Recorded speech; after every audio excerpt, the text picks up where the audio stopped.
NFTV, we're never gonna stop.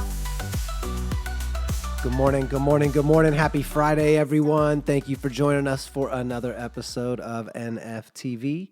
My name is Cameron. I'm head of community at Rad TV. And today we have the legend, the Sandman, Joe Mangrum, joining us. I am very excited to speak with you, my king. I've learned a lot about you in the last 2 days. I went through everything that you have on the internet. I've read your whole Wikipedia.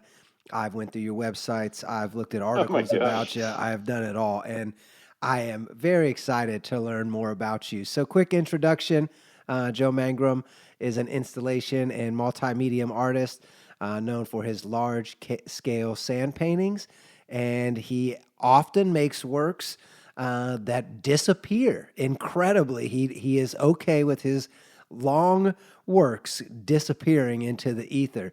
And he uses a ton of different stuff in his arts, organic materials, flowers, of course, sand, deconstructed computer parts, auto parts, mushrooms. Literally, this guy will take anything and make art out of it. And I had such a great time meeting you at NFT NYC. And funny story, I shared it online. As soon as we got back, I'm telling people about who I met and all about the great trip we had at NFT NYC and all the people there and connecting with you. I'm literally in my living room floor coloring with my son, just hanging out. Not thinking of anything work related. It's 6 o'clock, and I hear coming up on Sesame Street, we're going to be joined by the Sandman, Joe Mangrum. And I turn and look up, and I'm like, wow, I was just sitting with you the day before. And I had no idea that you were, as prolific of a creator. I mean, you've really been everywhere, and very excited to learn more about your journey, King Joe. Thank you for joining us on this Friday. How are you? And good morning. I am good. Thank you very much. Yeah, it like I've been making art all my life, and you know, I blame it on Bob Ross when I was a kid, and my mom signed me up for some lessons with a local artist, and I just never stopped. And so I got, went through all the high school and all that stuff, and actually won a trip to India when I was a kid Yeah, I saw you in high started. You school. started doing painting. I think I read that you started when you were like 6 or 8. You got into lessons, and then you won Yeah, a trip to India at like 16. Just let's wherever you want to start, King. We can dive in. yeah. So Well, let's go all the way back if you're cool with. You were I born just think it's outside of like St. how I Louis. got into ephemeral art Yeah, yeah. is like, I kind of went through the formal training and was like an art star in high school, and then uh, went to the Art Institute of Chicago. And I had, by the time I graduated, I had been painting for 15 years.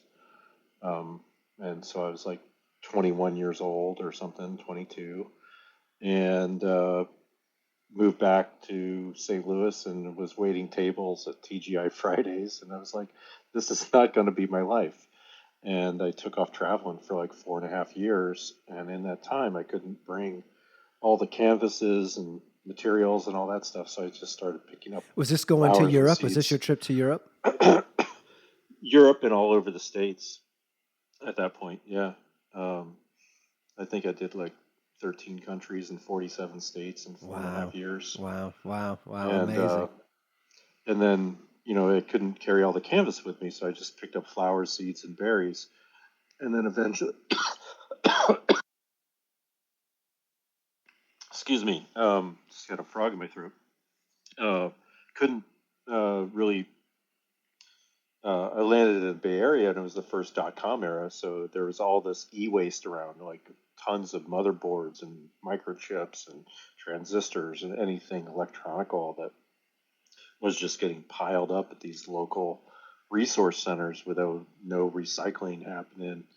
And I just started going to town and making installations out of it and using the like tech materials in combination with the flowers, and industrial materials, and ripped apart an entire Mazda 323 at one point.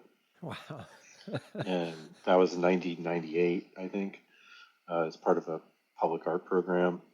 And yeah, I just tore apart this entire car with a plasma cutter and five guys, and we hauled it down to the Embarcadero Center in San Francisco and made this piece called Transmission. Um, so it was like a alien transmission or something that you could view from the sky. It's about 60 feet across. Wow. So Very cool. So how do you even get like? Did you know you wanted to be painting at 6, 7, and then you get into yeah, lessons at 8, and every you're like, "This kid is me." loves making art, and my mom was always really crafty and stuff, so she got into cake decorating and needlepoint and all that kind of stuff, and I always bake cakes. She was always big on decorating cakes, so I started doing these designs all over cakes and stuff too. Um, and then kind of going to India and traveling and finding all the sort of elements around different cultures that were similar symbols all around the world that I like wanted to communicate to the world through a symbolic language, and that made it a way that I could use these sort of shapes in a way, and then add my own science and biology and technology and things into it from a very early point. When technology, I was moving from analog to digital in the early 90s. I, had my Apple IIc or whatever, but then when I moved to San Francisco, I upgraded to a Mac Pro, and we were taking slide film back in those days. So during this past bull run, I scanned like over 5,000 slides from that era, Wow. and then picked apart images to include in my book series, which is documenting 30 years of my work. Which is The pinned at the first is top here. Anyone that's interested, it's pinned at the top of this, and he's raising funds for it. So click through and check that out. Sorry Yeah, for the so interruption. I really got all the that's couldn't do live events, couldn't do all this other stuff, so I started getting into more digital forms or whatnot. Now I'm back to doing live events and installations and stuff. But um, I took the time during COVID to kind of create my books and write, 25,000 words or so, and describe all this work that I've done for the last 30 years. And installations were part of it. You know, they're still installations. It's just not using the auto parts, computer parts. I still have all that stuff, but to be able to, express characters through different objects and then sort of transform them into a hieroglyphic language. So you'll see in my sand painting, like there's technological references and biological references, science and DNA and different modern things that you won't find in the ancient forms of sand painting, which could be done in Africa or India or Native Americans, or so it's like taking that idea of global community and really reaching through the symbols of culture into and then incorporating new technology and new advances in science and things into is more of a back and forth communication through visual art. Amazing. And so So you've that's had really, your work shown everywhere. You've I led off the top of this conversation telling the amazing Sesame Street story that absolutely blew me away. But you've been at Coachella, Electric Daisy Carnival, all kinds of music festivals. You've been at the yeah, Museum of I Arts was and at Design. Coachella before before they even really had art at Coachella. I was kicked out of Coachella because my work was too dangerous. What does that mean? What is that? You got to say more. You It can't just means the end there. promoters didn't have the proper permits, and the police always have control, and they basically pressed the promoter, who Paul Tollet, um, and said, "If you don't get this artwork out of here, your gates aren't opening." Wow. And I had Like what I kind of had a crew danger? of Is it like, like we talking like rusty metal? What's yeah, mushrooms? all What are that we talking all that about? stuff. It was all made, it was all made up. It was called the powers that be, and it was much about the political climate of California at the time. If you What remember year is the this, if you don't Enron, mind sharing? 2001, pre Okay, 9/11, cool. Wow. April. Wow. Um, and like the energy crisis was going on. There was a election to unseat then Governor Gray Davis because they were blaming him for the energy stuff that was caused by Enron. And it just seemed like land grabs and all kinds of power grabs going on. And I made a piece called Powers That Be, which represented all different sorts of power, be it glamour, spectacle, like television, media, all that kind of stuff. And it had like a 10-foot tall pyramid of glass in the middle. It was all, tempered glass stacked on sawhorses, and it had 1,000 motherboards and all kinds of different things incorporated in it. It's on my website. But So you're there building this building installation. it for a week. Yeah, tell us more about you're building it for a week, and Building then it they're for a like, you got to week get with a rid of this friend. thing. Just give me a hand. And we're powered up on Red Bull. There's 3 stacks of Red Bull behind backstage, And whatever else. and what? Yeah, and I had lunch with Perry Farrell and his mom that week, and it was it's just like the polo field's all empty, and you're out there making art, and then the last minute they come up, the police are like, you got to move this. And I was like, yeah, but it's like, it's not dangerous any more than that chair or anything. They're like, oh, it's projectiles. People could pick it up and throw it. And I'm like, oh, they can throw anything at a concert. Right, Doesn't right. mean you're gonna. And I said, you could put a fence around it, put a hurricane fence around it. And they're like, okay. And they drive the post to do the hurricane fence. And I go off to dinner, and then I come back and the fence is gone. And the promoter's standing there, and he's like, they won't let me open the gates unless this is out of here. And so I just stayed up all night and I photographed it. Oh my gosh. And it was at nighttime. It was lit and all this stuff. And then and during the day it was different. It was for shade. I was creating shade structures for everybody to kind of chill out and do all this stuff. It never quite got complete, but 8 o'clock in the morning, and I'm sitting there photographing it, and the sun's coming up and everything, and a guy in a golf cart runs over, and he's like, this has got to be out of here. He's like, I don't have anybody to help. You're telling me like, It takes a week get to it set out of up. It here. doesn't. You It can't took a tear it week down. to set up with 2 people, and then we had a few more hands come in, but they're not going to help me pack it away because they wanted to be here.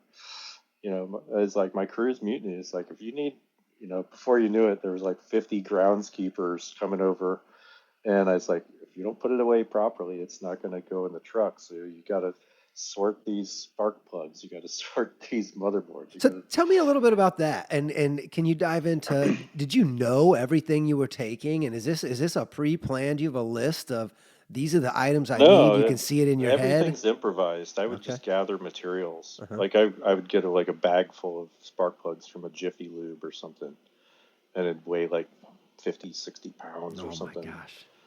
And I was doing a lot of crazy stuff back in the day Does that, this? So is this one of the first? Is this like forced ephemeral art, and is this what led you to this place of well, creating the more ephemeral first art? stuff Or was the flowers and seeds and berries, and then sure, it was sure. about like, those are so precious, and everybody loves flowers and everything. And I was like, I wanted to make more statement because I was in Southern California for one, in This is when Laguna you're in Beach. Laguna. Yeah, yeah, yeah. I love Laguna. Yeah, It's my favorite and I was area of Cali. fighting the San Joaquin Hills Toll Road because it basically cut in half the last green space in Orange County. And at the time, it was quite um, controversial, I think it still and is. It's it still wrecked is. Yeah, habitat. Yeah, I mean, it totally wrecked that whole habitat. I don't know if many people know this, but the mountain lions in that area are inbred because they are sanctioned off. They can't breed with outside beings easily. They have to cross Haha, major highways, so that's they're starting to crazy. have issues with the mountain lions Oh, not that's having a wide enough genetic pool, which is crazy. That's a discussion point. yeah. But like, from an environmental standpoint, I was making, big sculptures downtown out of flowers, and trying to draw attention to it. And I was in LA Times Orange County edition like the first day. Wow. And then you know then it became something different because they're like, well, you need permits for this, and I'm like, well, it's First Amendment protected activities. I'm expressing Yeah, myself Laguna in a cracks down on public the permits. space. They don't even mess with the wedding photos on the beach. They don't have any of that. Oh, really? Yeah. Well, now was it? It Yeah, doesn't several years surprise ago. me. Yeah, the police are just cracking down at anybody. Even if you have Yeah. if you Well, have your phone out, no big deal. But if you have a reflector or something, big deal. oh, right. So for me, it's like I'm making art in a public space in the public commons. So for me, it's first been protected, and it's simply um, they're like, oh, you need $1 million of liability insurance, and this is going to cost you a Oh my thousand gosh. dollars, and blah blah blah. And I just kept making them, and then eventually they came out and sent one of their beat officers out to give me a ticket for depositing refuse on the beach. I'm like, okay, I've moved flour from point A to point B, but that's okay. It was funny What's a because ticket? What's a ticket like that costing at the oh time? well, the story goes on. Like I stopped making stuff on the beach, and then I started going out in the Laguna Canyon and doing other projects. The the protests were still going on. There was a um, I do stuff up way up on the remote beaches, and then I went out into the Laguna Canyon where they're actually building the road, and I was like, what can stop this road is rain, and so I focused on rain for three days, and I made three big drawings on the side of the hillside with chalk, and at the end of that 3 days, there was the like floods in Laguna Beach. Oh my gosh. Oh, you did the rain dance art. Here it Yeah, came. I think it was 95 or something, maybe 90. I can't remember exactly. It was, I think it was January. Like they ticketed me and whatever. But it was crazy. Like the the the ticket was actually written with Chief Neil Purcell, and if you look up that character, he's the same guy who busted Timothy Leary in 1971. Wow. So he was now chief of police in 94, 95, up until he's probably retired now, I would hope. Um, like all that time in Laguna, I was like, making flowers and seeds and berries, and they're like, "Oh, you got to have a permit." So like the following year, I came back and I got the permit. I got the uh, uh, Insurance all and the all. insurance and all that stuff. Yeah, yeah. And but I came back with a carload of auto parts that were cut up, and I started making. It's like, well, you want your beach to look like with roads through it. Well, we'll see what the roads look like. So I started putting all this discarded materials with a permit, and it just blew up the whole city council. They were like, "It's a mess," blah blah blah. Of It's course, like, of well, course. Yeah. you guys are, I'm just projecting the future here for you. Laguna hasn't changed much, I hear. That's what I'm hearing here. Yeah, depends on what generation you're talking to. I mean, it's got a long history of very sort of authoritarian police Hmm. that cracked down on the hippie culture of the '60s, and it's a very unique beachside town that I has agree. Most unique. a It's my favorite place in the country. I love it. Taco Loco forever. Yeah, absolutely. Yeah, I love the shack too. I mean, it's right there. The shack, just south. It's in Orange County, and then what's the little vegetarian? It's like a little barn. On your Probably way up to new the since top of I've the been there. world. That's up to when you're headed up to the top of the world. That same road right there to that hike. All right, so I Yeah, want to hear. You're winning big awards at 16, and you win a trip to India.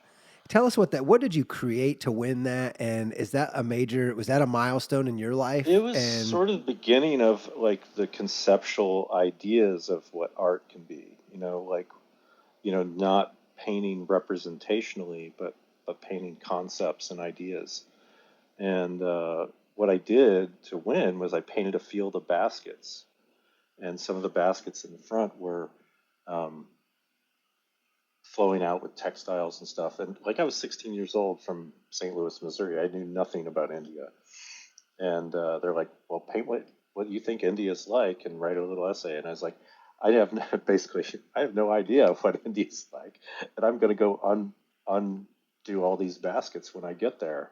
And it was like, it was like the joy of discovery is what I was into. And I went over to India, and it was just like, wow, like amazing, culture is 1986. So it was before any big corporate entities were even in India. They made their own like colas, they made their own cars, they made all their, there was very few imports because they were more an independent state, and rode elephants through the jungle and went to the Taj Mahal and different, I was there 3 weeks and went all over the place. It was a blast. And was that And like sponsored by India and they have somebody escorting you and showing you all these things it so you was can get the sponsored cultural by the Asia energy? Society in New York, Uh-huh. and we all 5 students from the states went with their art teachers. So it was sort of a cultural exchange program that was ironically set up by Indira Gandhi and Ronald Reagan, and and so I was chosen from St. Louis. There was another student from New Orleans, L.A., New York, and Madison, Wisconsin, and we all went as a group, and then went to villages to see how they made paper, how they did block printing, how they did silk screening, wood carving, all that kind of stuff. We had like very culturally specific kind of things that we did, and went out to the countrysides, and you know you walk into a village and then all of a sudden you take a you're approaching a temple and it's like marigolds deep, you know, 6 inches, 8 inches, 10 inches a foot deep, and you're kind of going through these amazing temples and stuff. And, you know, talk about culture shock at 16. Wow. Oh, I bet. I bet. And it just set off, a mind Had you traveled of, anywhere in the States at this point up to 16, or is this your first uh, excursion you out into the know, world? my my dad was very, working class machinist, and our vacations would be like maybe to Disneyland or Niagara Falls or Colorado. We do family vacation, whatever. But we never really my parents, neither one ever left the United States in their entire life. But I just Amazing that your art did had that that for you so discovery. early. Yeah, and then it just like once I was out of college, it was like I gotta get the fuck out of here and explore. you know, uh, but you know, and it shapes your ideas of experiencing different cultures through art and food are really um, amazing ways that you can communicate without knowing the specific languages being spoken. And I think it's you know led to a lot of different self discoveries of just how the world works and how people interact, and it's just been an amazing journey for me to go through all this installation and then start exhibiting internationally, and then making sand paintings since about 2006, and then traveling more, going to Dubai, going to Amsterdam, going to you know What led China to and the stuff. sand? What led, how did you, when was your introduction to sand? How did you see it somewhere? And how did you fall in love with that medium? And like, can you tell us a little It bit more about that, please? Well, I'd done a show in Florence for the Biennale in 2003, and it was all found objects. I found, went around Florence collecting specific objects. I, I'd always improvise my installations by what materials were available, and sometimes I'd gather them, and then I'd figure out some type of relationship, and ideas would form, and some focused on getting specific things for specific meanings. And I did this installation with glass and bricks covered with gold leaf, and I met a gallerist there from New York and Williamsburg, um, and the gallery was right on Grand and Havemeyer in Williamsburg, and she invited me to do a show in 2006. And so when I traveled from San Francisco to New Were you York at still that living time, in SF at this time? yeah, Okay. yeah, I was still like I, kind of loosely from the early 90s up until 2007. Okay. Um, and then I arrived in New York and I needed to find materials. And, it's like, you don't want to go digging through garbage and, it's hard to find the stuff you need. You got your own special places where I'd go in the Bay Area, but, um, which is a nonprofit in Queens. You And broke then, up a little bit there. If you wouldn't mind repeating that, and you have went oh, in and out just for a few minutes, just so you're aware. oh, sorry. Oh, good. Um, yeah. So We missed the like nonprofit name that you shared, giving them a shout materials out. for the arts. Okay, cool. Yeah. Thank you. And so it's where people, corporations discard a bunch of unused material and you can just go in and get it through a nonprofit system. And so I found some tiles and other materials there. And then when I was looking around the city, I went into the flower market because I figured I'd need some dried flowers. The installation had to last a period of time. And I came across the colored sand and I was like, wow, this is cool. And I've used sand prior, but not really ever painting with it. And so the colors became, a way to get back into my roots of like oil painting and acrylics and stuff with color and just create and draw again rather than assembling these objects. And so that installation was called Impressions, and it was made with a combination of colored sand, tiles, dried flowers, shells, different things like that in the gallery. And it just sort of sparked an interest in getting back into painting. And when I, returned to Bay Area, then in the next year I got married. My wife and I decided we were going to move to New York and give it a shot in terms of like I'd been in the Bay Area for a long time. We both had, and just it was getting overly expensive and running the way it was. In New And York so or in in San Bay? Francisco, Yeah, yeah. Well, yeah, both. But yes, sure. 2007, the dot com was second coming of dot com was happening. And Oh, this is like pinnacle real estate boom too. yeah, Yeah, yeah. Got it. real Got it. estate Got it. boom, Yeah. and Boom. and and Whatever word we want to put well, on and it. so many Sure. of our artist friends had already left San Francisco because nightclubs closed, expensive condos go up, artist studio space is completely unaffordable, and so we moved to New York, and then I had all this material of auto parts and computer parts and glass and stuff. It's like, how do you deal with that in New York? So I just decided to start painting. I first had a construction job, and then as soon as the financial crisis hit, I was in China doing a show in China, and then came back and was basically broke, and all the construction jobs dried up, and I just said, fuck it, I'm going to go out in Union Square and I'm just going to paint with sand and see what happens. I put out a hat, and then I just kept going back 4 or 5 days a week, and I was full time as an artist. And then commissions started coming in. I started doing more work in the studio. I got a show at the Museum of Art Design, Sesame Street, all those kinds of things started happening. And, you know, here we are. Amen. So I love that. I love that you just like graze over all these things. You're like, oh, just in China, and then it was on Sesame Street, and you're like, oh, it's just kind of happening. You got to dig in here for us. So like, you're painting, and you have a hat out on the street, and people are Yeah. watching you do this. How is the sand?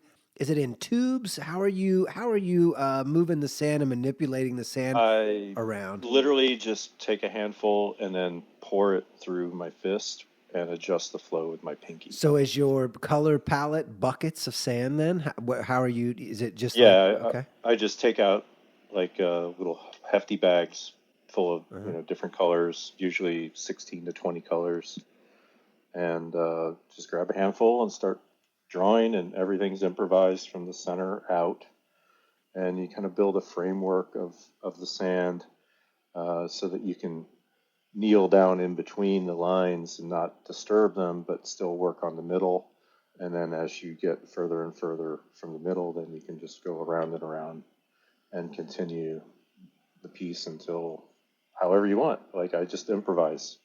Every piece I do is I don't really have preconceived ideas for the most part. Like there's been a couple different times, and then like occasionally I'll do a portrait or something, but it's really not my thing. It's just a special departure, you How know. long were you on the street working before you noticed an uptick or you thought maybe you had something there? And was there a moment that sparked of like, oh, I got it, and here come, you know, people asking you to do things and paying you and commissions, Um, things like that? well, immediately like crowds would gather, and this is like before Instagram even, Right.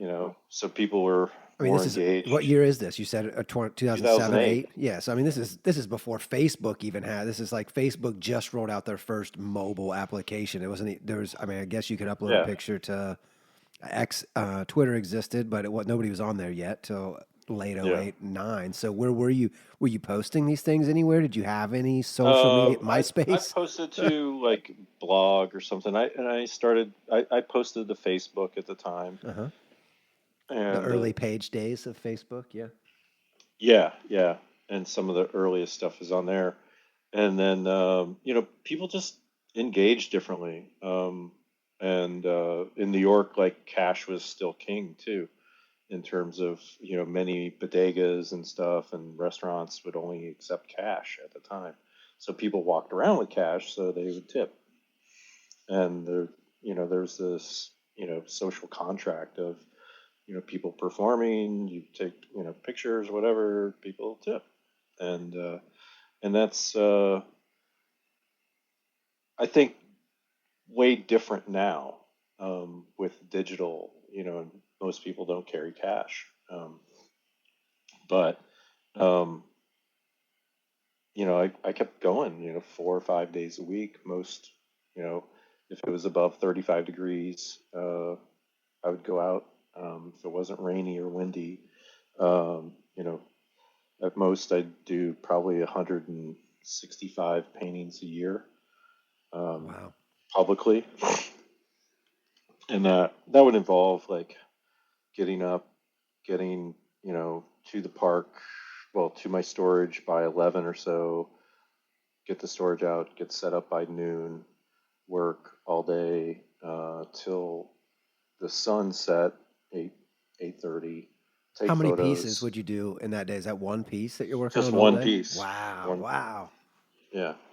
And then photograph it before it gets dark, and then hang out at the park Or until before the midnight. wind blows, or before a dog runs. Yeah. Like you're dealing with all these things. So I love that Pe- you said And 35 then plus. But what other weather and element things did you have to consider here?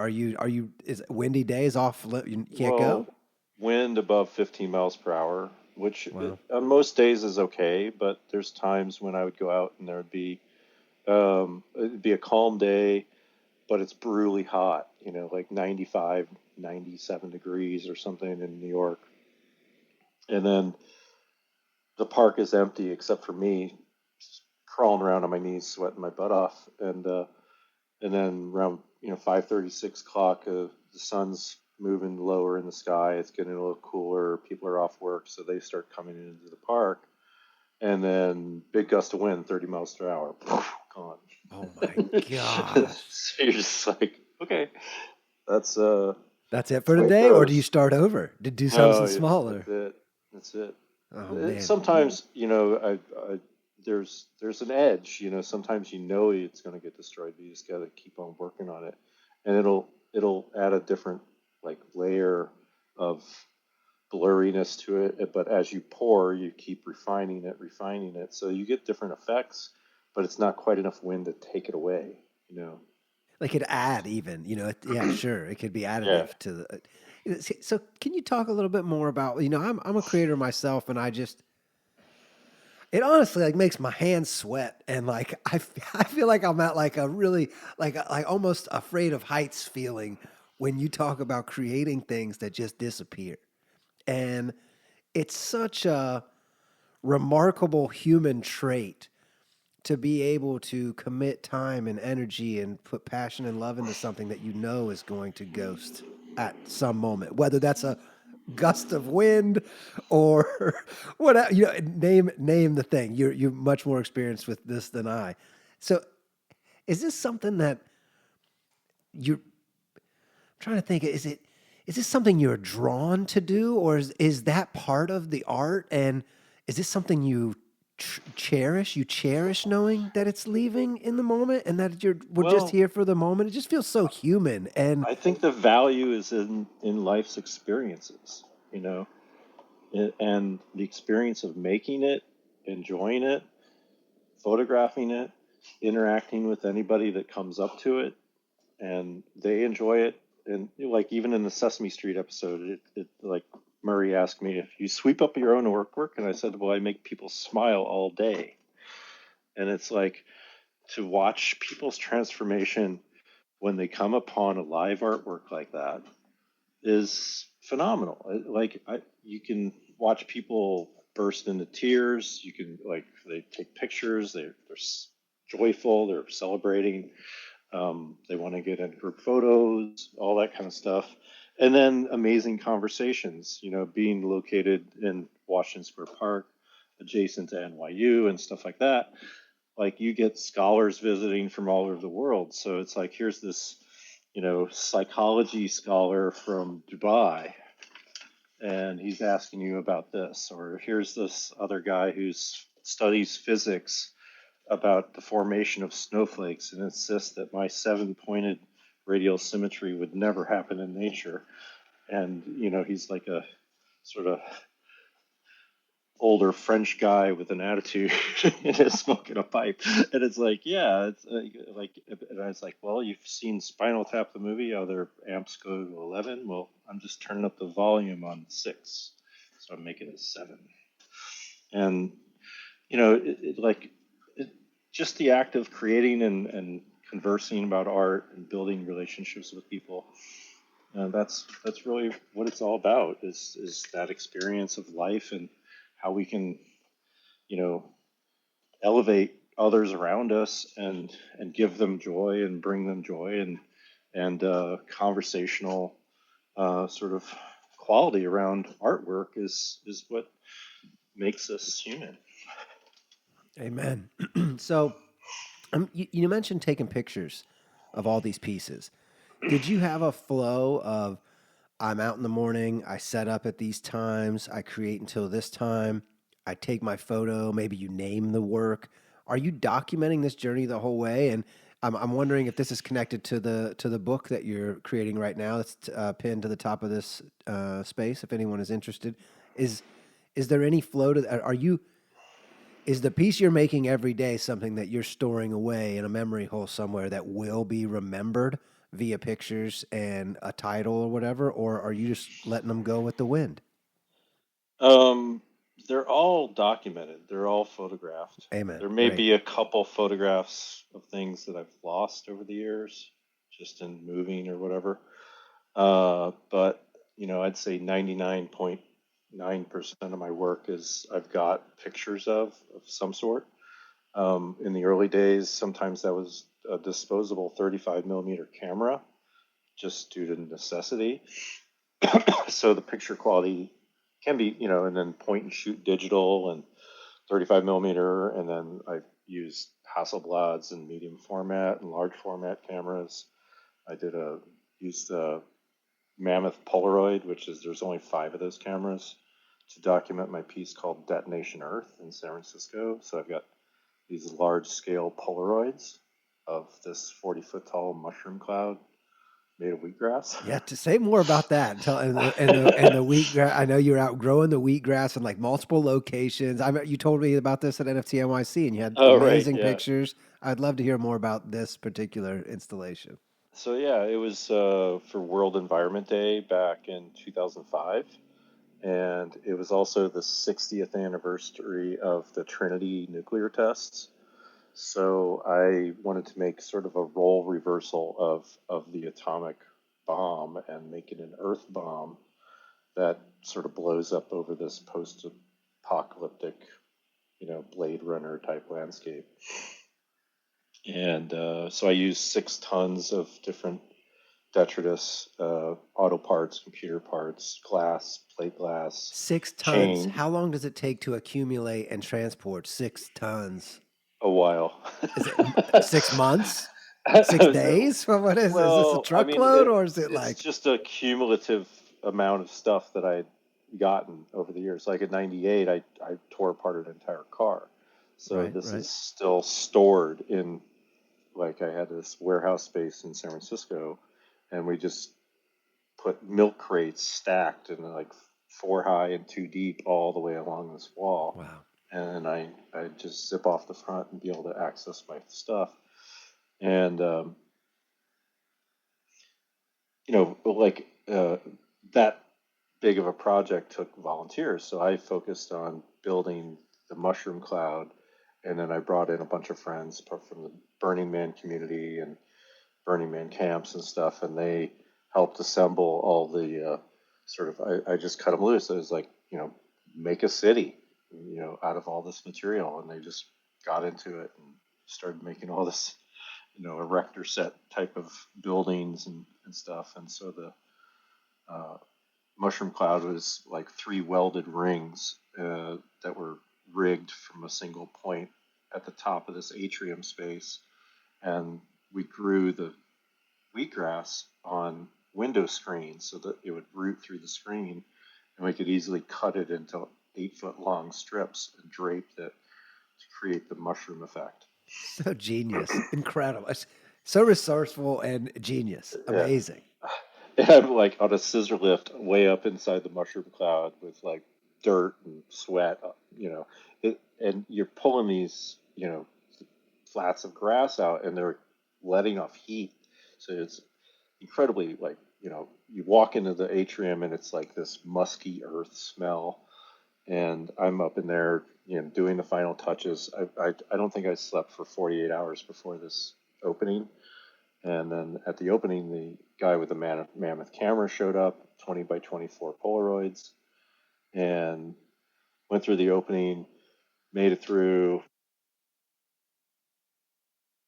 Hundreds of people, like, you kind of get overwhelmed. And then after that, my friends You're getting brought, real spotty, Joe. You're uh, getting real digital voice and sounding like you're away from the internet. can you hear me now? Yes, much Is better. that better? Yes, much better. All right. I think my headset battery's going out. But yeah, so like my friend came in with a medium format camera and a 4x5, and we were going to photograph it and light it. And so it was like 4 stories, and we were flagging bright spots to get the photos correct and all this stuff. And he's like, okay, it's a 30-second exposure, count it off. And I'm sitting there and I get to 10 and I fall asleep. And then seconds later, he's kicking me. He's like, you fell asleep, didn't you? So it's printing out. How does this even work? How does a 20 by 24 Polaroid? What's happening in this it's a situation? it's a big bellows type camera, and it's just like a Polaroid. You rip it, you wheel it through the A thing, wheel it. Okay, I was like, are you and carrying a table? Like, what no, is it happening? squeezes the chemical gel across the photo as you crank it out, and then you just wait and develop it, and, and then peel it. Just like any other Polaroid, only it's 20 by 24. There's only 5 of these cameras Wow, around. wow, And this guy had like a wide angle lens, so he could get the whole length of the mushroom cloud. amazing. So yeah, they're like I've got endless stories of stuff like that. Well, we've got another hour, Yeah. and grateful to Oh, have all you right. today. So, everyone, you're listening to the Sandman, aka Joe Mangrum. We're going to go with his real name as his AKA here because I think everybody knows him as the Sandman. And I just want to give a shout out to the Not NFT, Not NYC NFT crew. Here we got Eddie and Lord and Queen Brittany here in the space, and so grateful for Big them putting ups. on such an amazing event at NFT NYC this year. And if you get a chance, go check out their pages. Go follow Not NFT NYC by far the best event this year at NFT NYC, and we are grateful to have been connected with so many amazing people, including Joe. This space wouldn't be happening if it weren't for you all. So, again, I've said it 10 times, but you all are connecting way more dots, way deeper than you guys realize, and uh, the small pebble ripples forever, and this is this is where we are right now. And I think you guys are throwing boulders in. So, very grateful for you all, and Joe, thank you for your time today. Please check out the stuff we've got pinned to the top of this space. Joe is putting together a 2 volume book that he's been working on for 30 years, and just put it together throughout COVID. 25,000 words. He's raising funds. He's got works for sale. If you're interested in catching up with that, scroll our timeline. Tons of stuff's in our timeline and pinned to the top of this space. So keep going. You're you're telling us about the this amazing installation that you did, and was that the end? Was this the mammoth photo the end of this installation? And once the photo's taken, Well, you feel complete, we took the ready? mammoth photos and then took our own, like, on Hasselblad and 4x5 land cameras. And so I got several different ones and then scanned them digitally and um, to process them. But like, it was just a big opening party, and then what's interesting is the grass continues to grow. And so you come back a couple weeks later, and the grass is 6 inches taller and bushier and crazy, and it's just it's a metaphor, and then it's all taken down, you know. And so it's like it's really up to the viewer to decide how it fits in the history, and what these images mean, and why it was done, and um, I have my own point of view, but I think it's better if the viewer really kind of finds their own direction, and then maybe asks questions, and discovers other stuff. Um, but I started playing with other symbols like the mushroom cloud and pyramids and Ouroboros, and using all different materials like auto parts, computer parts. Going all the way back to '95 even. But So the disappearing work is really meaningful in this era of permanence, and you are a big proponent and champion of blockchain.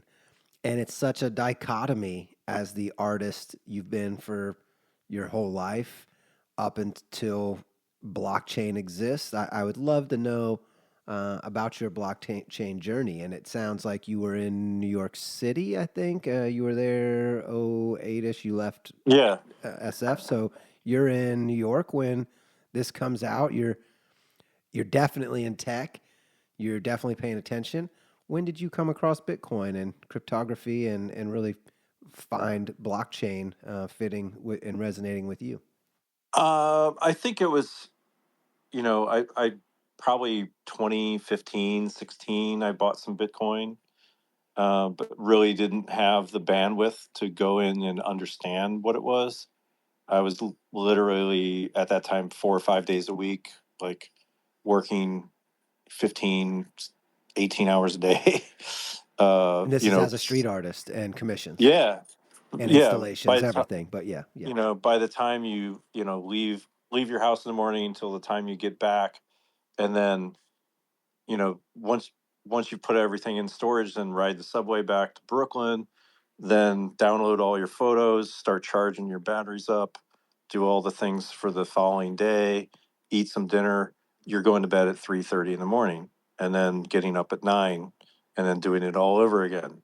And so there's really little time to study Bitcoin, but I did buy like $20 because I'm just curious. And then um, unfortunately, I sold it because I was broke when I 10x. But Hey, it's a win.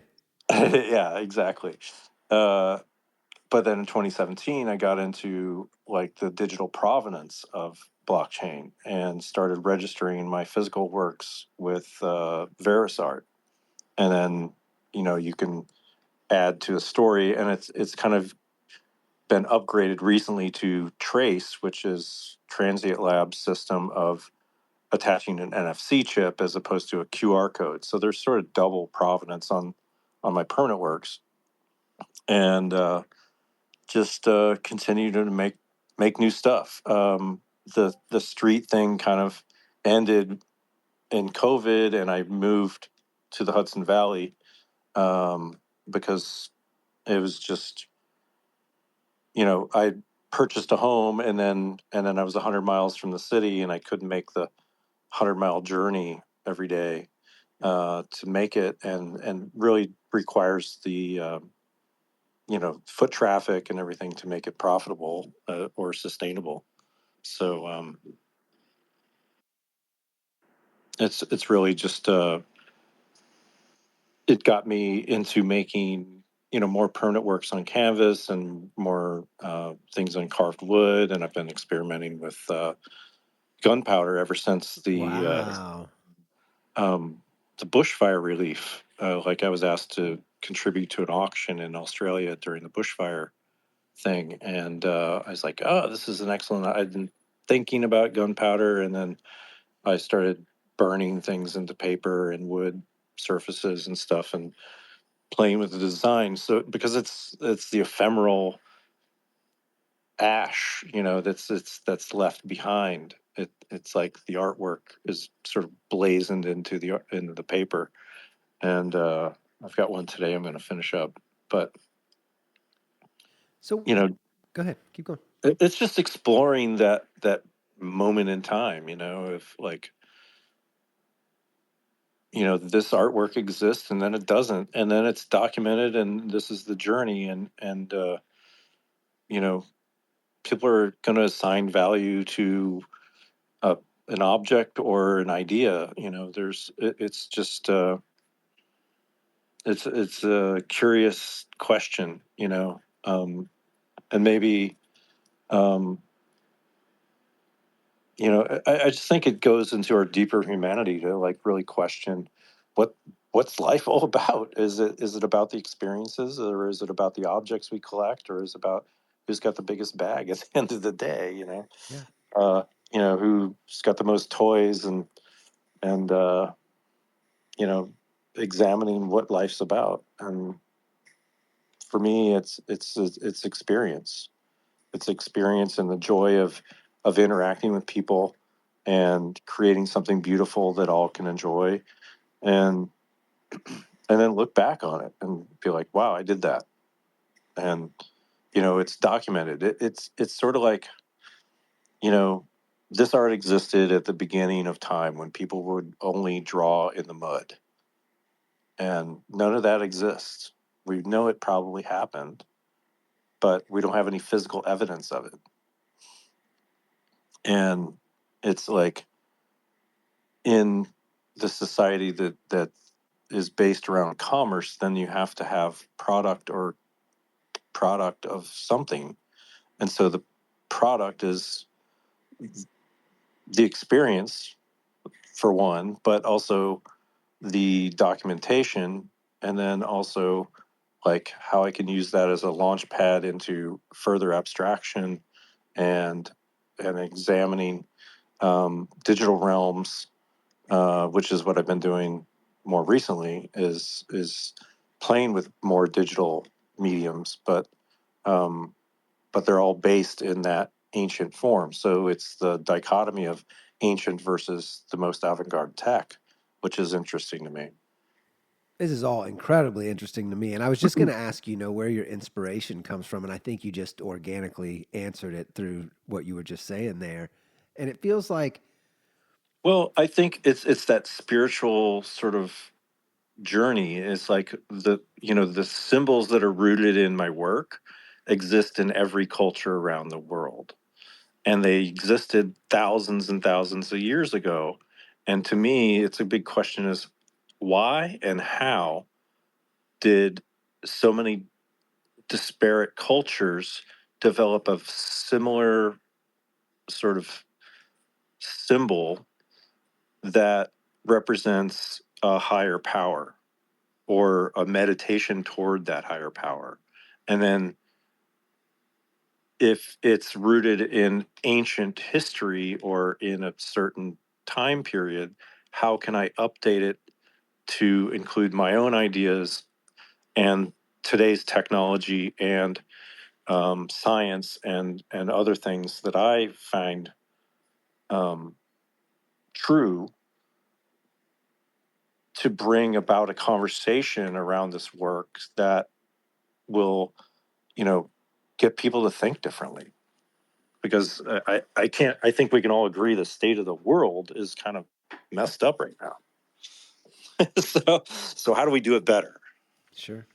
It, something that really strikes me and makes me think about your works, and I feel so connected to it because I think of life in these terms of I wake up every day incredibly grateful for my life. And I know a lot of people say that, but I really do my best to live it and share that energy every day. And it's, I'm dealing with some things in my family right now that, and everybody does, that, everything's going good for a certain amount of time. And then bam, something happens that's like, things could be gone immediate in an instance and never the same again.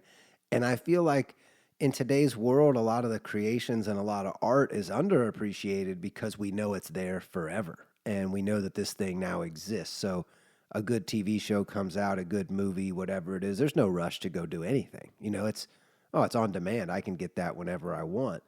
But you're out here creating something that is going to be gone at the end of the day, and that feels very human, like maybe the most human creation possible, knowing that it's ephemeral and it's going to disappear, and that it does have this limited window of you need to enjoy me now because you don't know when the wind's going to blow type of energy. And it feels really special, Joe. I've never met anybody else that's dedicated so much of their life to art in this fashion, and the way you speak about it is just unbelievable. And I'm interested to know, are you inspired in the moment just by being alive, and I'm going to create a thing because I can right here in this moment with everything that I have available to me within a 10 foot, 100 foot, 1 mile radius, at my storage unit, whatever I have available, because that's the tool set I have? And is there anything predetermined there? Is it all total improv of what's available and what God's delivered in your immediate palette, if you will, to paint what you're painting? I think, I look at it as a guided sort of process in terms of like when I was using objects like auto parts and stuff, they were formed into character elements. There was like, we talk a lot about lore and things in gaming and the Web3 space especially, but really what I was doing in the 90s with flowers is a environmental aware material. It's something that's like life itself, but it's very fragile, and it like flower wilts within hours if you pick it, and it needs water, it needs life to sustain it. Whereas computer parts, auto industrial parts, things like that, they represent a different type of world, and they stay there. They're not going to change their appearance over time necessarily unless there's weather or whatever. But and then I'd look for the connotations of what those objects have associated with them, whether it's money or bullets or food or any type of material. And so it was a process of then translating those ideas of objects and sort of those connotations into line and color, incorporated into a larger piece. So it's like building my own hieroglyphic language over the last 30 years that's expressed through lines. But it's all sort of like it's practiced so much that I don't even think about it when I'm doing it. And so imagery is spontaneous. It's within the moment. It could take on the rhythm of a musician in the park because I'm digging the beat and I'm pouring sand at the same time. And I've had, kids come up and say, "Oh, that looks like feathers," and then I would accentuate the feather-like quality of the line. And there's things like that happen that influence in the moment, but they're all completely improvised, start to finish. And the concept of the mushroom cloud, of course, had to be um, thought out, planned to a certain degree. We had to, make it functional. Whereas the installation I did of a pyramid in Florence was sort of preconceived, and then I went and gathered objects specifically to build it um, for that particular vision. But it was focused on what was happening in that exact moment of the world zeitgeist. And what was that in that moment? And I want to also bring up that you won an award there, right? I think I read that you won. I forget the name of it. The Medici Award. Yeah. Okay, okay. I read that yesterday that you won that's a pretty big award and international recognition. Can you tell us a little bit more about that and what made you choose the pyramid piece for that? Um, well, it was like the pyramid off the back of the dollar bill. We were involved, this is 2003, so it's just after the start of the Iraq War. And I was very much against it. And the pyramid is made of 13 levels, each with different commodities placed on them, starting at salt at the very bottom, which sort of a nod to Gandhi and his walk to the ocean for salt. But then timber, and as you move up, there's media and tobacco, alcohol, and at the very top, oil and blood. And no matter what your your thoughts of it were, it was like we were trading lives for oil in that moment. In And all moments, yeah, sure. yeah, and the 13 levels. It's like it's a pyramid. It's made with bricks covered with gold leaf. So it's like these commodities act as an illusion of wealth, but the real wealth is in the experience and the life. And we're trading off life for material goods and dominating resources around the globe.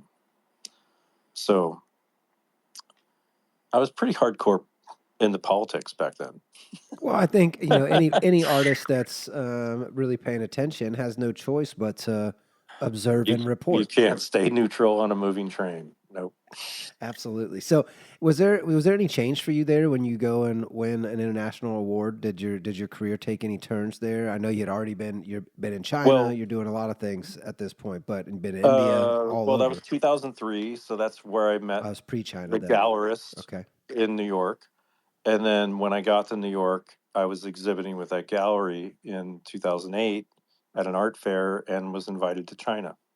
So it Wow. started, you know, an introduction to the art world of New York Hmm. through those channels, and Wait, then wait. So being you had to go. You went international to find real success back home in New York. yeah. Well, I hadn't lived in New York. Right. Right. Right. I was in San SF. Francisco, Sure. Sure. so I was kind of in the San Francisco's a curious art market because most people don't they'd rather spend on a boat or wine country or something else than art. And there's some galleries there that are successful, but compared to New York, it's kind of like a small town. You don't think of San Francisco as a major art town, but it's growing for sure. um, in those days it wasn't so much on the map. Um, but with New York, like then I had the solo show in the gallery in 2006, and then showed at the art fair in 2008, and went to China. And so it starts giving uh, you know more validation to what I'm doing, and then I just went full on into the street. But that was also like in making ephemeral art in the street, the gallery system doesn't like you. Oh, really? Well, they can't profit off of it, or at Oh, least well, true. You can't it's sell it. very Okay, difficult. okay, okay. It's, right. So it's like, in some ways, it's like I'm doing an ephemeral work, and everybody loves it, and blah blah blah. But you like, how do you buy it, and how do the galleries promote it, and so it's very much a challenge to find ways to express it that could be monetized, when at the same time the deeper meaning of it is not to be monetized but to experience. Yeah, So how have it's you always balanced that that? dichotomy, Yeah. irony of um, it's putting thumb to your nose to the systems that are out there. It's like, I've got a whole collection of sand from every painting that I've ever done, and they're all labeled in little sandwich baggies, and um, you can buy test tube full of sand, edition of 5, from Washington Square Park, July, you know, 12th, Where are you 2015. selling these currently? You gotta, it's private inquiry. Okay, all right, all right. So it's like everything's, kind of, one of these days I want to exhibit at least one of each on a big wall, with photographs of everything. But How do you push like, I back? dream up these amazing exhibits, and then it's finding the venue to do it. Because you want to make money. We Well, need to it's a make money, necessity. right? That's what I mean. It's a necessity of our system, and we're all Yeah. out here having to participate in some way where we have Right. a give and take system where we can all feed ourselves and our families. How are Right. you? How are you like? I guess boiling this down to where it really works for you in a setting where you are pushing back against the system and like when I was reading about you, one of the things, and I'm misquoting the exact words, I'm parroting here, but it said, and I agree that you're kind of challenging the infrastructure of the grid in Yeah. general. And that is your position. Yeah. Yet you have to be part of that grid to extract from this system we have built. And you're just mentioning how you can't sell something that disappears at the end of the day. But today you kind of can But with at the same time, when I was making those live paintings in the park, I was selling them each $1 at a time. right, right. And so my situation's changed. And so I bought into the grid of housing, and now I'm out too far from the foot traffic that I use to make money. The irony. That's a good. I mean, good though. Yeah. And a different type of life, but still, But that grid is sure. is like we started using grid systems around ancient Greece, right? And if you look at just about any town in America, it's a grid, Not and as then much there's a as New York. New York is a stamp. It's crazy how New York is yeah. I set up. mean, It's it unbelievable. it's gotten its suburban, like, little curly cues and stuff, but any older city in America is pretty. The system's pretty much grid like. And then you have a railroad track, and on the other side of the road track is where the pollution and the power plants is, and poor people living in a food desert, and they're separated because of, like, this grid. It's like the grid is like, get closest to the center type of thing, and it's not very integrated, so it separates people from different social classes, people from food, people from nature, and different levels of social strata, income inequality. You live in the tallest high rise on Central Park, right? So it is a challenge to that, but it's put right in the middle of New York City for all to see freely. You know, I love that it's so philosophical. So I'm going to ask a philosophical question. I try not to do it too often because we get too woo woo and then we're off the topic. But like you're talking about how the grid is kind of outside of nature, and I often challenge people that say things in that phrasing because I don't believe that humans can escape nature. we are as we are nature, total nature. There's no escaping that.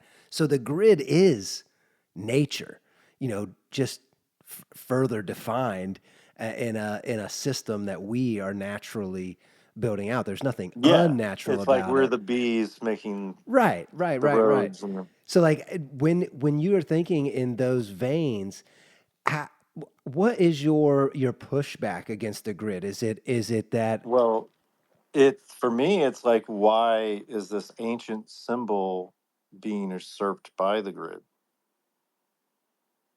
Because these ancient symbols that are all cultures around the world, from ancient India to Gothic cathedrals in Europe to Islamic mosaics, Veve in Africa, South America, sawdust painting, all these sort of symbols are very similar to each other, and they're around for thousands of years. But you go into Europe and you see the Gothic cathedrals, and they're in the Christian churches, right? And they've got the big rose window, but the new churches are not built like that sure the in new the churches United aren't don't States. feel musical, but the They're the more yeah, square. yeah, that whatever, what's So the one in New what's York happened City? to the philosophies of that guides away from a core teaching of that rose window? Do you think that's a disconnectedness or some, we're losing I touch think with? it's a disconnectedness. Okay. That would be my philosophy of it. Yeah, like, it's always something that I'm questioning, and it's just, how is society moved toward that, and then why do we build everything in a grid when we could find more efficient ways, or why does everything have to do with a car when a rail could get you there faster, cheaper, and more efficiently? And you know it becomes a war of money and lobbying, and um, what industries have dominance or connections or corruption within them that result in the masses adopting certain things as standard when they're probably not the best solutions. I love that you brought up the car because where I met you was the first time in my life. I haven't done much international traveling, but when we met in New York City, I was without a car for 3 days. I spent 14 years, 15 years of my life in LA. You can't be Yeah, in LA without a car. It's everything's so spread out. absolutely. It's 40 Been there, minutes. yeah. But in New York City, I was in Times Square for 4 days.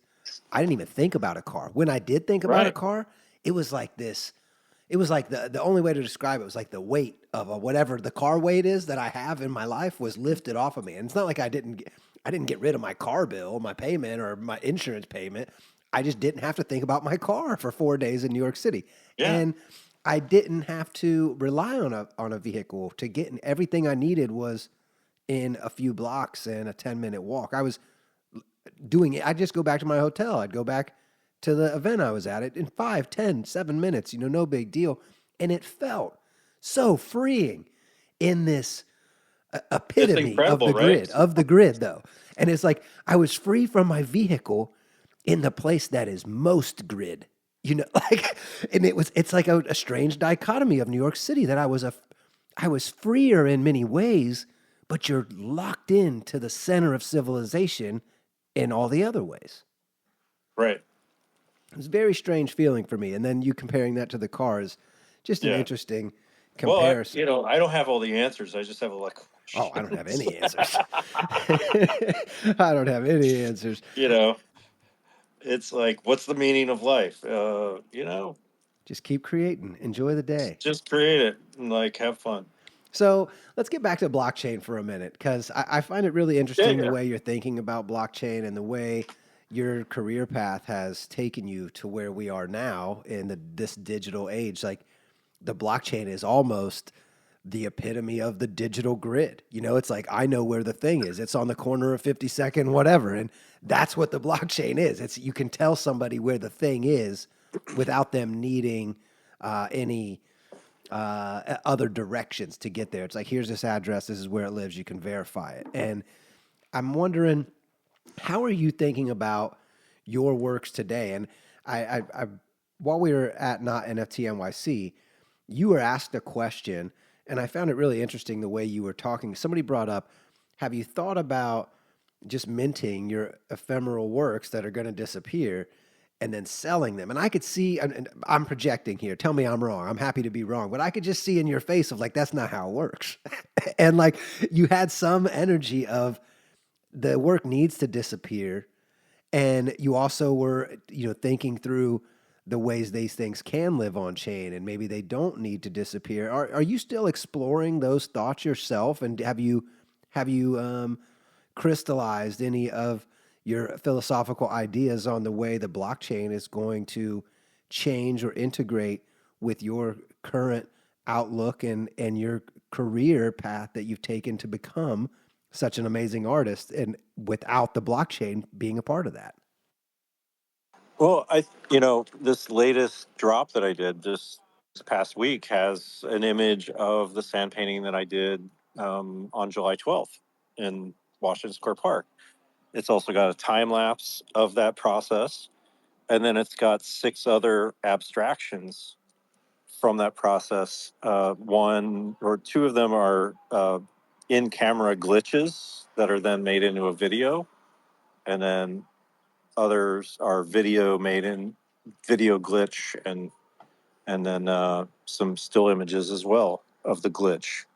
So it's about using the technology to then glitch the results and create a digitally formatted art piece. So either a short film or a glitch photo. So it's sort of like, here's the whole package, the finished work, the pro, and these are different artifacts of the work, and on chain, and taking ephemeral like that and having it on chain, I think is pretty cool. Absolutely. Tell us a little bit more about that. Of maybe what was your first experience with NFTs? What chains are you currently experimenting with, and anything that you're liking or disliking about the blockchain journey so far? Any friction you're seeing? Just would love to hear an overview of your thoughts on blockchain and the relationship to art in general.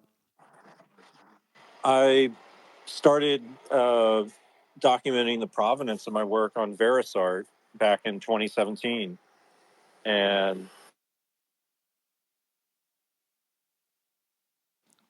Can't hear you, Joe. If you can hear us, we can't hear you. Can't hear you.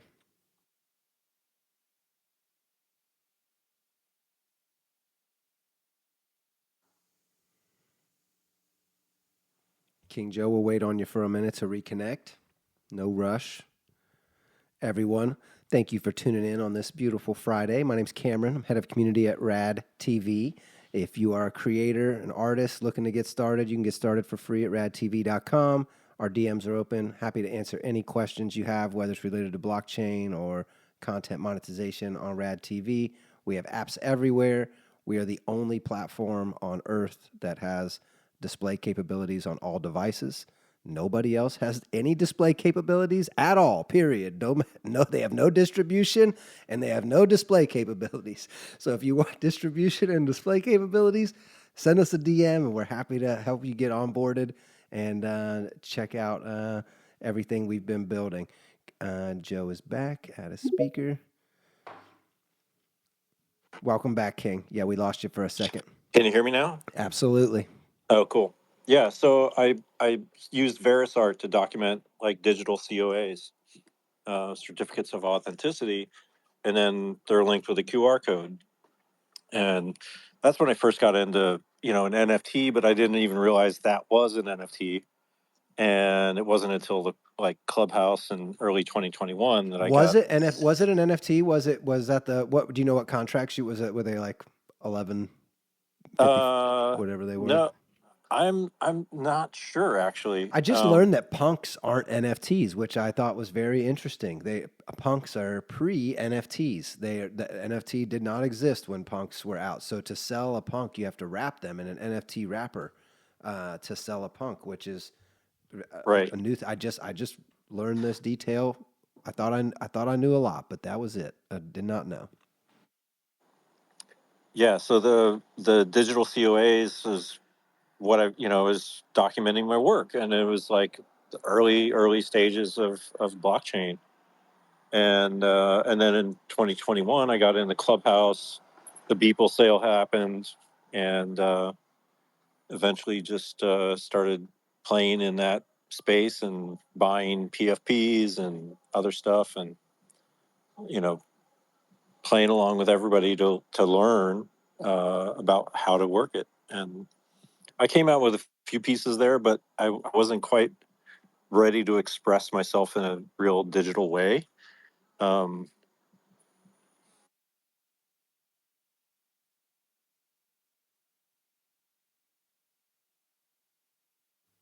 We lost you again, Joe. If you can hear me.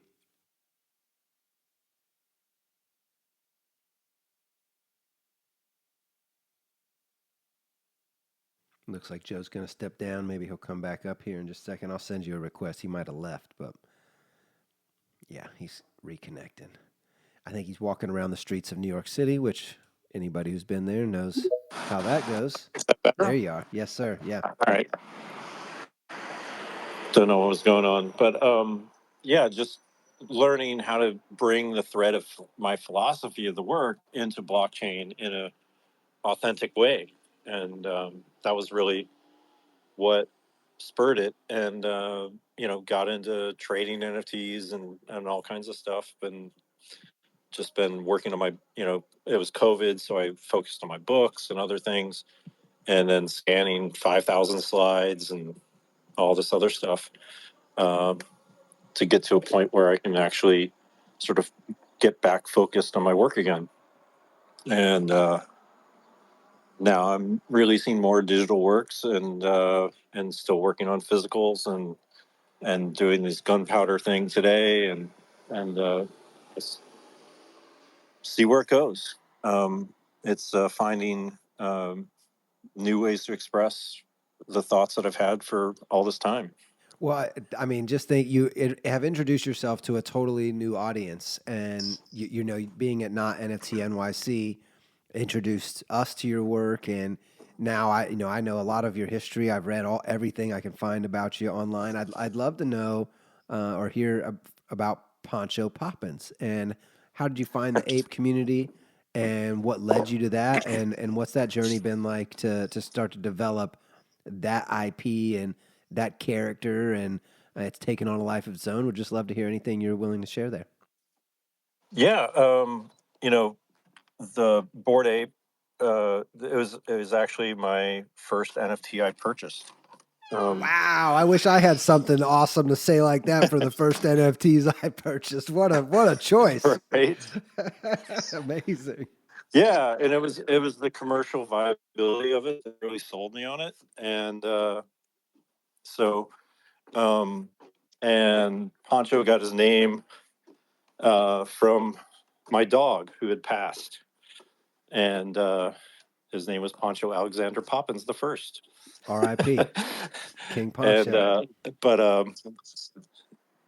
as an artist, like I treat everything as a medium, and I've always been a cook, and so I started creating lore around Poncho being a chef, and creating the character, and for probably 15, even more years, 17 years now, I've made lasagna for my birthday party, and I invite all my friends over, and I try out different recipes every year. So I've sort of perfected this lasagna recipe. So shortly after Bored Apes came into being, I started a conversation with Jennifer English, who's a James Beard Award winner and in the food industry. And she's like, well, we can bring it to market. That started the conversation, and then I wanted to explore different voice talent, and just dig into tech a little more. We're lost Things you. that We're came. losing you again, Joe. Oh man, I hear you now. I hear you now. that's You stay with us now. Stay. Don't leave now. you got it. Yeah, we got All you. We right. got you. Yeah. So yeah, it's just exploring all these different, other talents of voice acting and stuff, and I could do a Kermit the Frog if you like, but and I'm Pancho Poppins, and so I do different voices, and I just started building the character of Pancho Poppins as this chef that worked on a yacht and cruised all the different ports, so it sort of reflects my travel years and experiences of culture and food and everything that I've gained. So there's a bit of me in there, and there's a bit of silliness, and I can be a character and have fun with it. And we're just trying to build a food brand that can bring out different recipes to market. And it's been a crazy up and down roller coaster through the bear, and just trying to keep things going. And so I'm working as an artist, and I'm working on that as building Bored Ape IP. It's awesome what you're doing, and I love the energy that you gave us with the filter app FIFLTR. I think is correct. If correct me if I'm wrong, please. Um, Yeah, yeah, but it was really cool to see your ape inside of there and you be able to just real time record a video with me sitting right across from you as your ape. That was amazing. And I feel like that technology is not being utilized enough. And if you guys are ape holders or whatever, go check out that FLTR filter app. It was really cool that Joe was showing us at not NFT NYC. Um, Tell us about Sesame Street.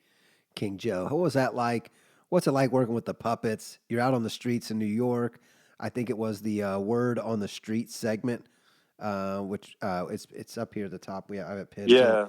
top of the space here. If anybody wants to go check it out, it's the second pinned post.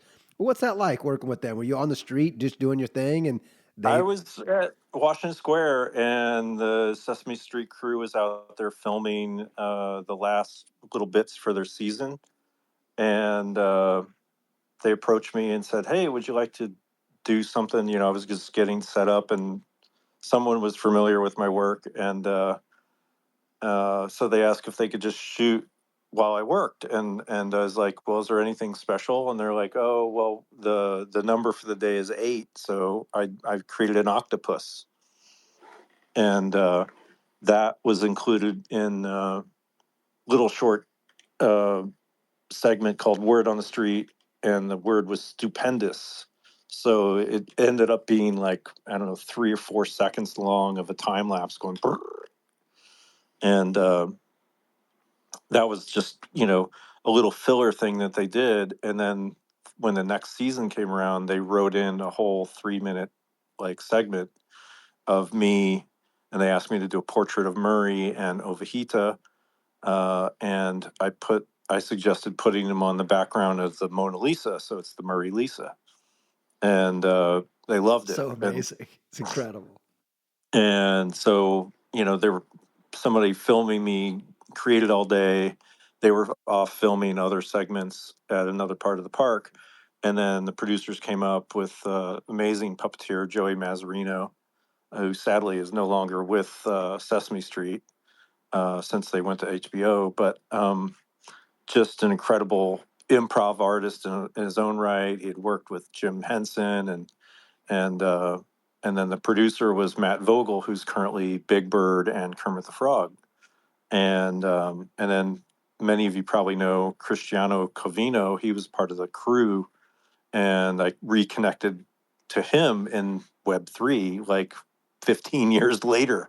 So pretty wild that you know the connections come full circle in ways, but uh, they came up and they're ready to shoot, and they're talking about how it's going to go about, and a big gust of wind takes off the top layer of the painting, Oh my and I'm just gosh. like, kind of like, oh no, no, no, not now, like, and I literally said, just give me 10 minutes, I'll touch it up, everything will be fine, because it just kind of smudged it a little bit, and then we luckily got the rest of the segment off. He did improv. It's really hardly impossible. It's impossible to talk to a Muppet without like cracking up a bit. and it's a segment that's then played over and over. They inserted it in another season, so I'm actually in like four seasons of Sesame Street in different capacities, and it's just wild. Like I think ever since it you know was filmed, like I've had at least one person a day come up and say, "Are you on Sesame Street?" And I like bet. kids on the subway will point me out, recognize me to their moms, and moms are like, "Are you on Sesame Street?" So it's a little, it's a fun thing to like then also have fans from 2008 when you know dads would bring their daughters out to the park and they're 2 years old, and now here it is, what, 10, 15 years later, 17 years later, so these kids are 19 now, and I still see some of them. I saw one just July 11th. Some girl came up, she's like, "Oh, I was like 7 when I first saw you." It's amazing. Amazing. Um, So I want to ask you, you've been all over the world. You've met so many people. You just gave us kind of a little synopsis story of like how small the world is. And just from my own experience, the further I go, it feels like the smaller the world gets. And I just want to ask you, how small is the world for Joe Mangrum? um it's funny to find like 2 degrees of separation from some pretty amazing people, Sure. but at the same time, the world is such a vast place that's ever changing, and you can never go back to the same place you left. Amen. So If you weren't using it's sand, what would you be using? If it wasn't if you weren't the Sandman, what other way oh could you have man, went? Is that oil painting? Is that where you would have went? Is to oil? probably, yeah. Like, I mean, that's how I was trained, and I'm still doing some oils and acrylics, like just less often. Um, but it's like I do paintings of photographs of sand paintings. So it's like this meta feedback of the original image, and I think that's really what these digital artworks are, is just feedback of the root source of the sand painting. So it's trying to break into different realms. And Right. then I did a one of one series called Portals on Ape Chain back in November, and each of those abstractions is sourced from original paintings. So they're all one of ones. I released it on Ape Chain very inexpensively at like $8 or something, and so that collection's going. And then I've got these recent one of ones and limited editions of five and stuff. Very cool. You should DM me a link to the Ape Chain stuff. We'd be happy to post that to the timeline for you. And anything else that you're promoting, don't hesitate to share with us, and we'll megaphone out for you as much as we can. Um, I know you've kind of been answering this the whole time, but I'm interested if do you have any hopes of the way people feel when they're watching you work on the street, or are you just grateful that they're there and in the middle of a busy street in New York City? What's your energy or that you want to deliver to the people that are watching you and experiencing you in a moment? I think it's just to stop and reflect. You know, I think the world moves really fast, and I think the moments that we can capture of just deep connection and reflection, and be able to cut out all the noise of the world. Those are golden moments, and if people can stop and enjoy that for a minute, I think that's you know um, there's always somewhere deeper to go, um, but that takes time. And so if people engage with it, and then that's the option. If you have an artwork in your home, you can think about it even more. You discuss it with your friends, and trying to find meaning to all the madness in the world. Absolutely. We've got about 20 minutes left, and I will open it up here in just a minute to anyone that has any questions in the audience. So if anybody has any question, feel free to put your hand up and we'll bring you up on stage. Um, what's next for you, King Joe? I know you're pushing the book right now. You just released some other works. Everything's pinned to the top of this space. Um, anything that you have on the horizon that's next, or an event coming up, installation, anything you're working on?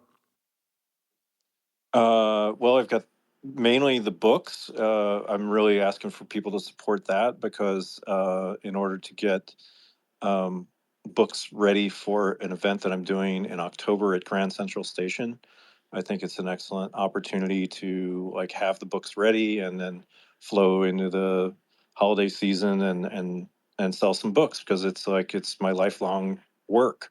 It's 2 volumes, one of installation that's about 232 pages, and the sand painting book is 108 or 10. Um, and very professionally done with a book consultant from the uh, Brooklyn Museum that I was connected with.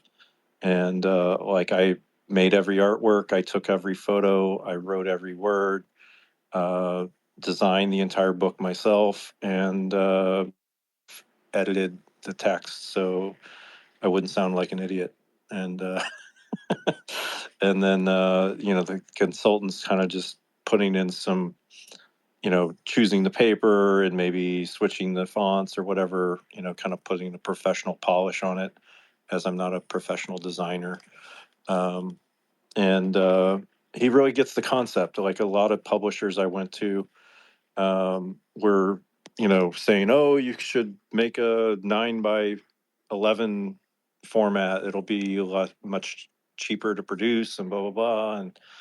And like I've said, the grid is so important in my work, and he actually got that philosophy in this, the square foot. So each book is a 12 by 12 inch square foot, and then it'll come in a sort of sleeve as a 2 book set.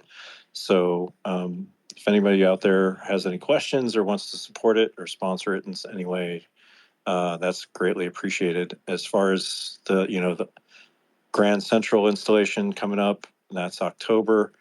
And other than that, I'm working in the studio. I'm doing these gunpowder pieces and trying to do some digital work. And there's a commission coming up in Georgia in September as well for a nuclear conference. So I'm doing a big um, sand painting installation for that. And I take commissions like made a table sand painting last year, and often get flown out for different events.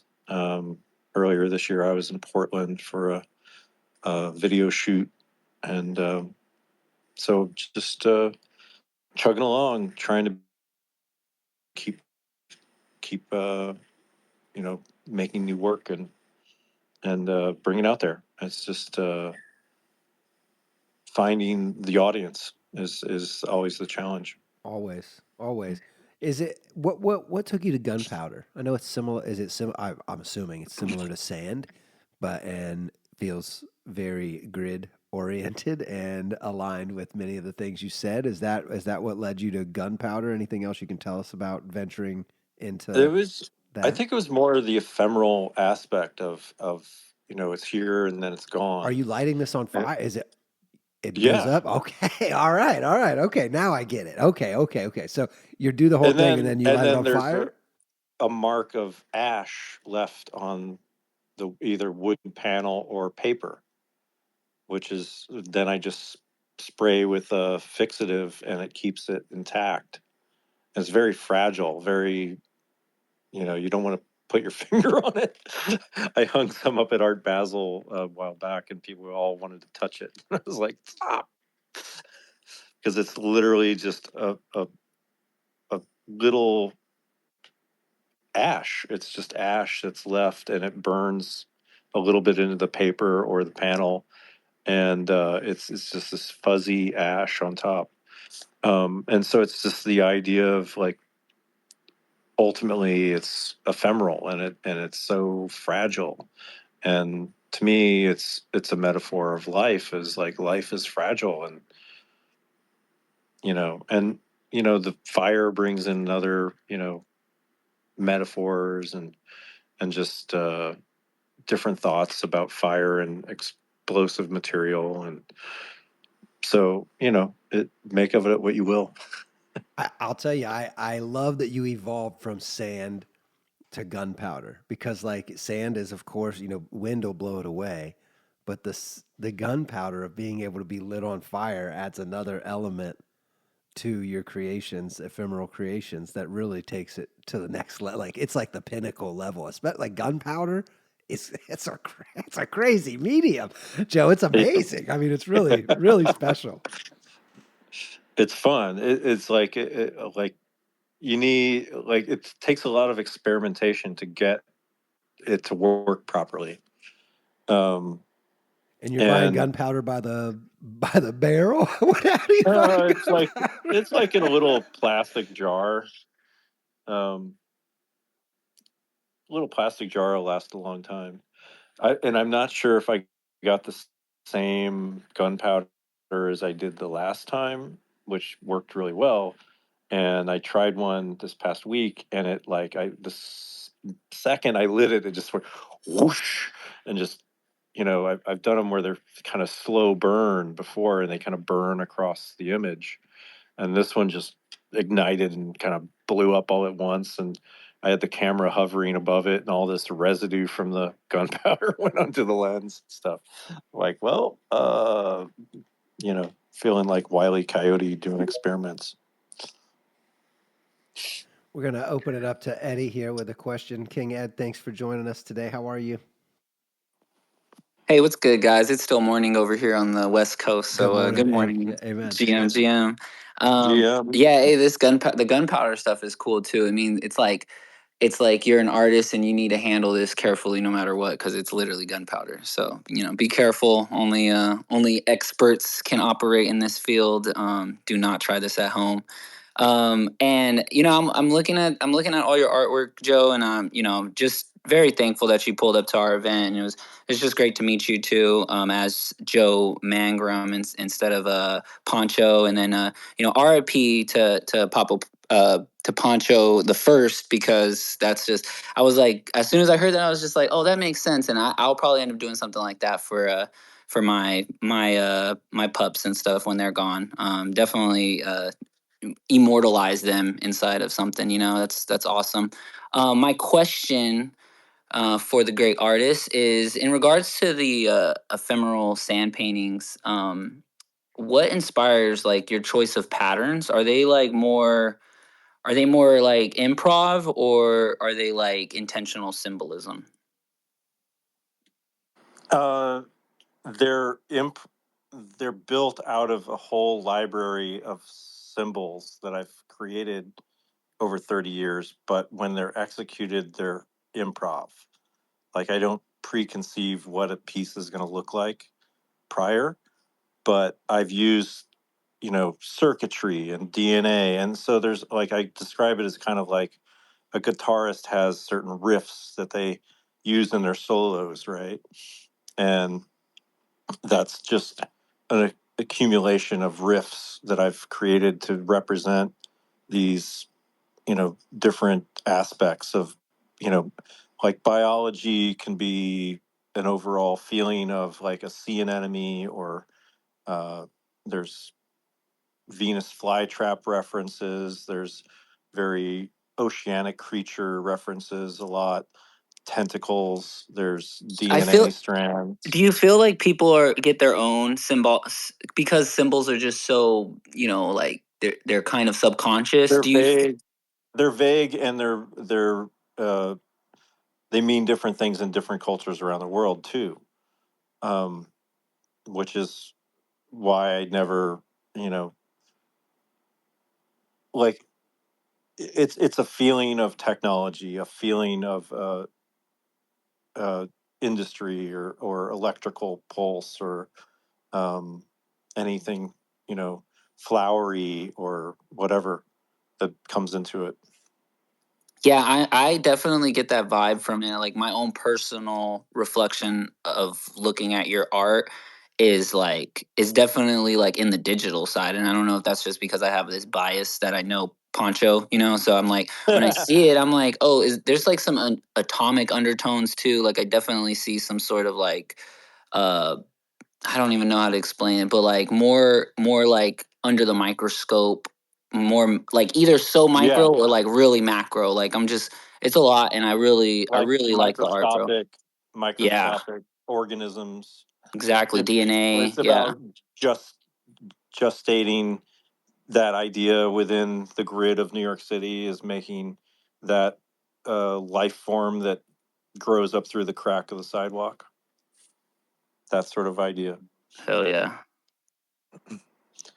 It's like to break apart the old and to evolve into something else, which is why I do sevens a lot.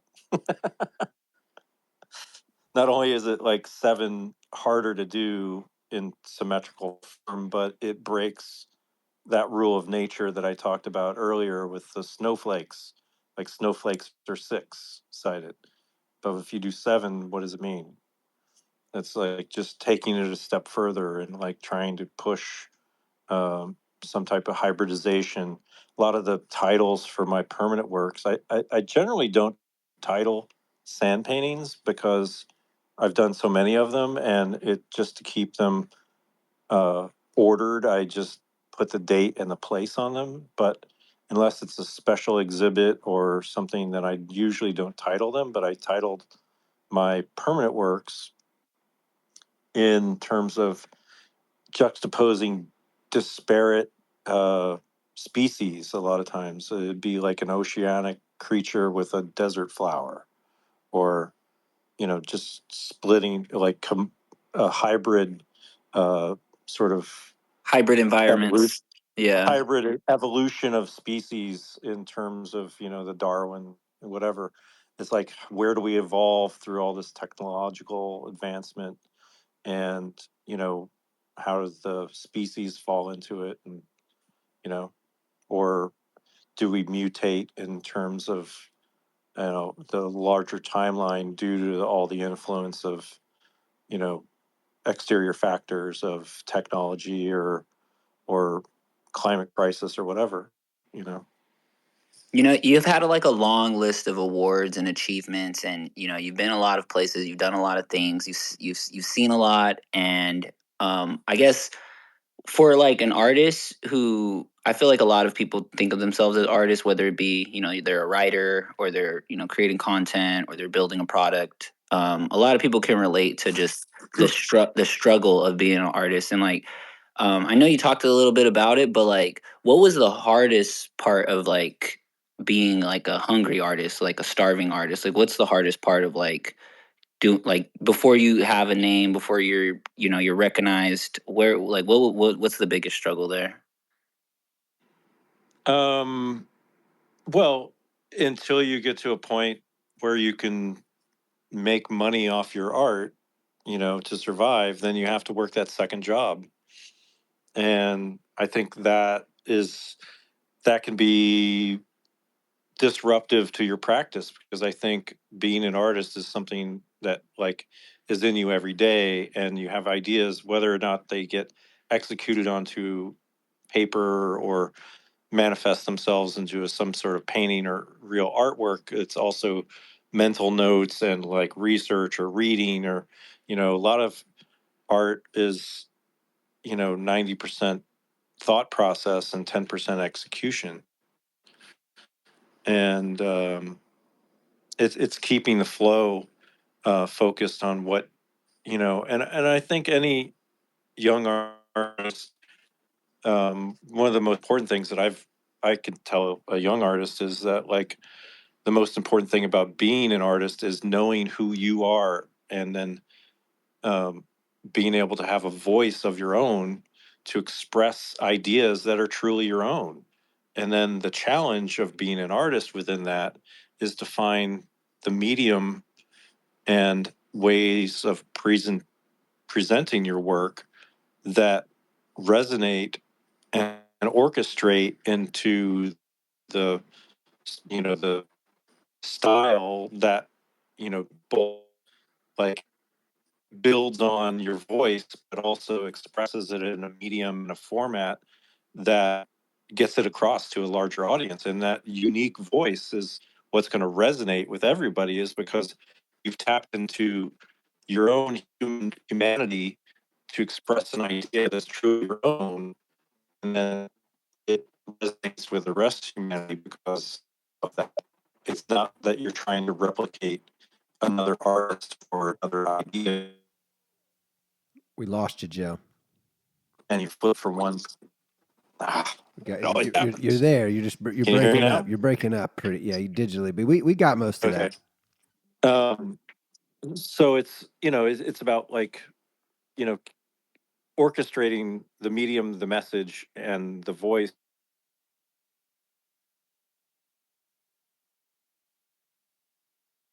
I think we officially. Is on. Yeah, we lost you again. Yeah, he was dipping out there. I'm gonna round trip it.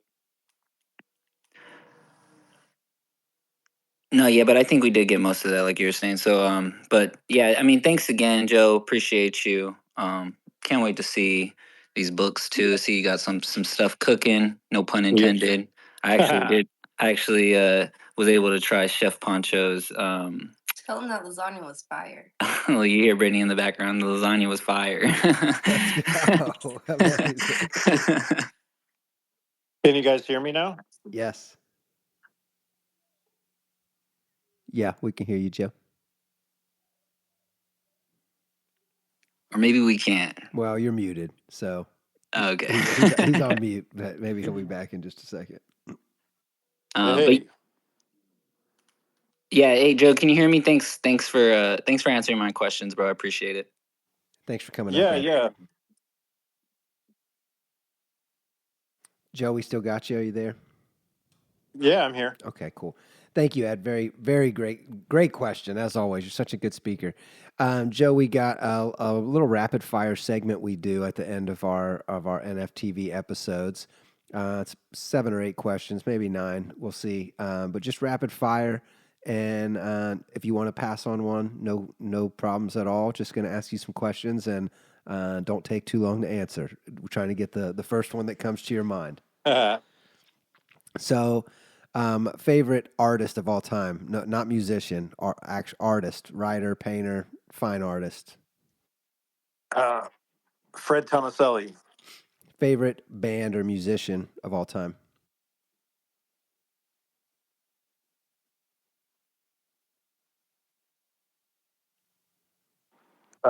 Fine artist Fred. I think you're breaking up a little bit. Joe, are you with us? Band or musician? Yeah, there you go. Band or musician.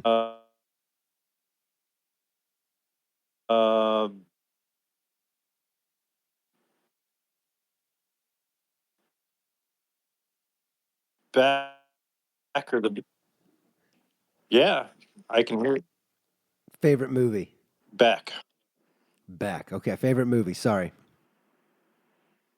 I'm getting a little feedback or something. Yeah, I think you're delayed. I think is what's happened. I think you're hearing me after I. Can you hear me? Yeah, we hear you. It's just delayed to you. Can you go down and come back up? Oh.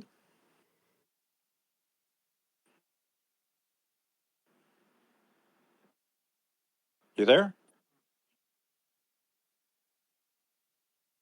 Yeah, Joe, we're here. I just removed you as a speaker and sent you another invite. If you would come back up, I think you had a little bit of delay. We're still here. Sent you a speaker invite.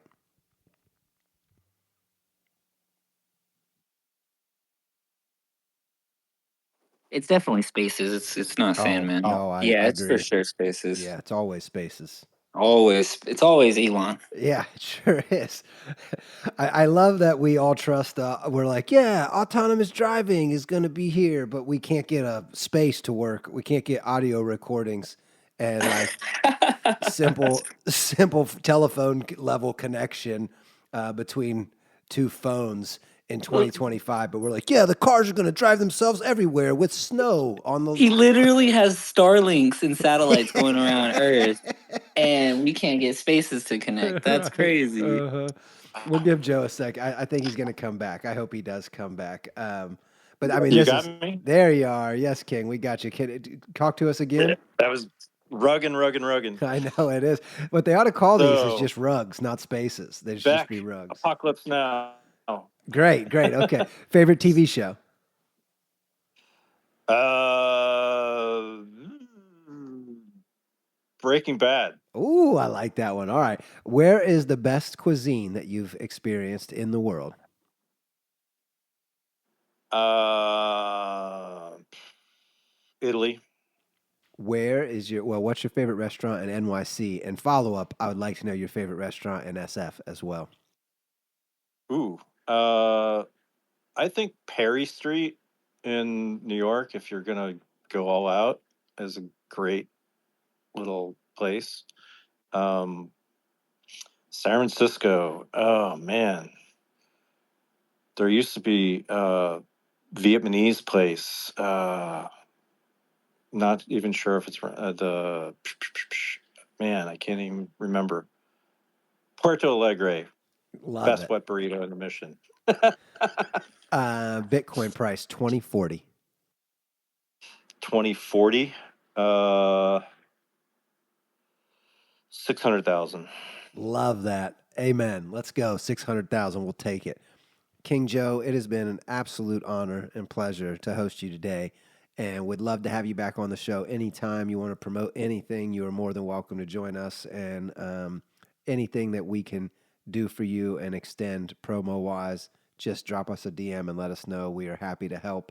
Everybody go check out the book in the top spot here in the spaces. Check out all the pin posts. They're all about Joe. Um, Joe, thank you for the 2 hours today. It's been Oh, wonderful getting to know appreciate you. your well-researched questions and insights. You know that it's not oftentimes you get to have a host that really does their homework. Well, we care. I say all the time, Rad TV is only going to be successful if we can help artists be successful, and our goal is really about the artists. And I will take a moment and say if anybody wants to Yeah. get started on Rad TV, you can do it today for free at radtv.com. I'm happy to answer any questions in DMs. King Joe, give us a wrap up. Shout out anything you want. Tell people where they can find you and where they can keep up with you. Yeah.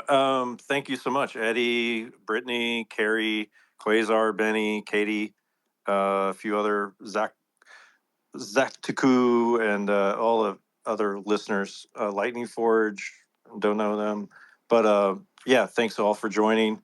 Yeah, stay up on my projects. I really appreciate you supporting the book project. I need to sell about 300 of them to get the printing cost in.